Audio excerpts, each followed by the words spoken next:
परम पूज्य गुरुदेव और वंदनीय माता जी के चरणों में कोटि कोटि प्रणाम। आप सभी को प्रणाम। पुस्तक गायत्री चित्रावली में हम सुनेंगे सांभवी दिव्य शक्ति।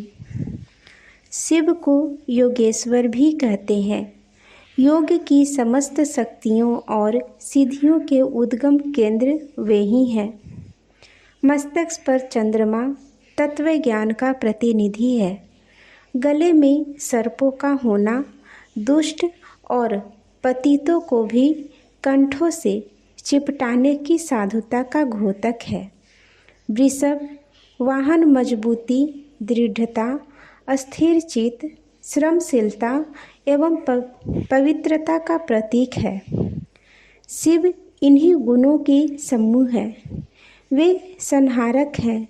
दोष, दुर्गुण, अनाचार, अविचार और अनुपयुक्तता का संहार करते हैं। अनावश्यक का निवारण और आवश्यक का संहार करने का कार्य ईश्वर के शिव स्वरूप द्वारा होता है। शिव की चेतावनी और गतिशीलता को सांभविक शक्ति कहते हैं।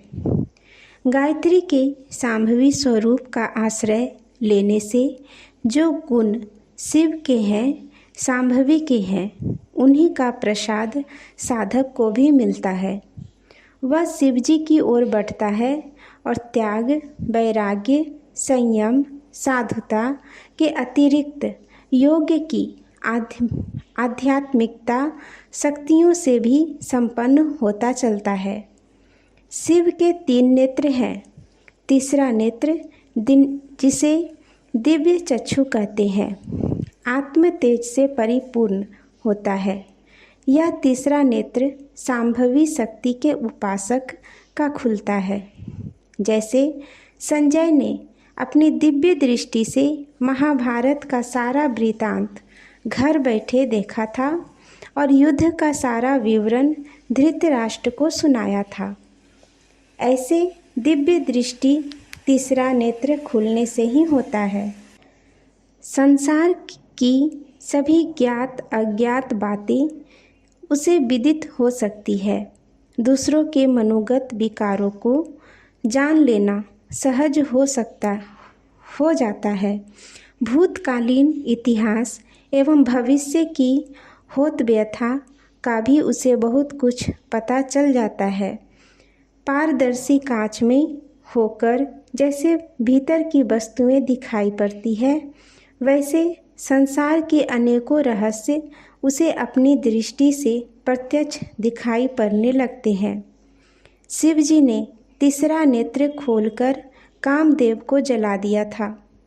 इसी ब्रह्म तेज के बल से ऋषियों के शाप से मनुष्य भस्म तक हो जाते थे।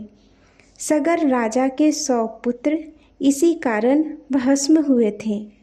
यह ब्रह्म तेज एक प्रकार विद्युत प्रवाह है, जिसका शक्तिपात करके किसी को लाभान्वित भी किया जा सकता है। साथ ही तांत्रिक मार्ग से उपयोग करने पर अभिचार, मारण आदि के हानिकारक शाप भी फलितार्थ किए जा सकते हैं। परंतु इस ब्रह्म तेज को सांसारिक प्रयोजनों में खर्च करने की भूल न करनी चाहिए।